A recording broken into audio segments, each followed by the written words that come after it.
સેનામાં સુરત નામનું જહાજ હવે સામેલ થશે। સુરત નામના જહાજનું સમુદ્રમાં પરીક્ષણ શરૂ કરી દેવામાં આવ્યું છે। પોતાના સમુદ્ર વારસા માટે જાણીતું છે સુરત શહેર, ત્યારે હવે સુરત નામનું જહાજ પણ ભારતીય નેવીમાં જોડાશે। મઝગાંવ ડોક લિમિટેડે તૈયાર કર્યું છે સુરત નામનું આ જહાજ। આત્મનિર્ભર ભારતની દિશામાં હિન્દુસ્તાને હવે સમુદ્રી છલાંગ લગાવ્યું છે। આ અંગે વધુ વાત કરવા માટે સંવાદદાતા હિતલ પારેખ ફોન લાઈન પર જોડાઈ રહ્યા છે। હિતલ, ભારતીય નૌસેનામાં હવે સુરત નામનું જહાજ જોડાશે, એટલે કહી શકાય કે હવે નૌસેનામાં પણ આત્મનિર્ભરતાનો ડંકો વગાડશે ભારત।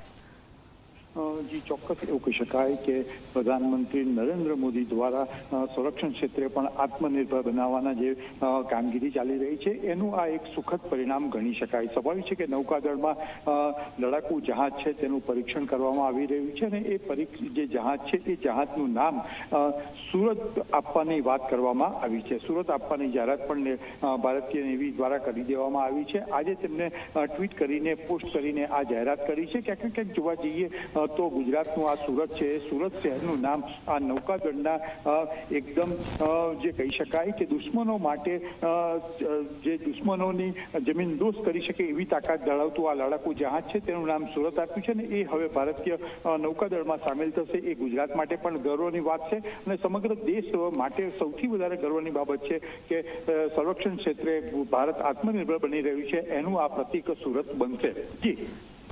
જી બિલકુલ હિતલ, આભાર।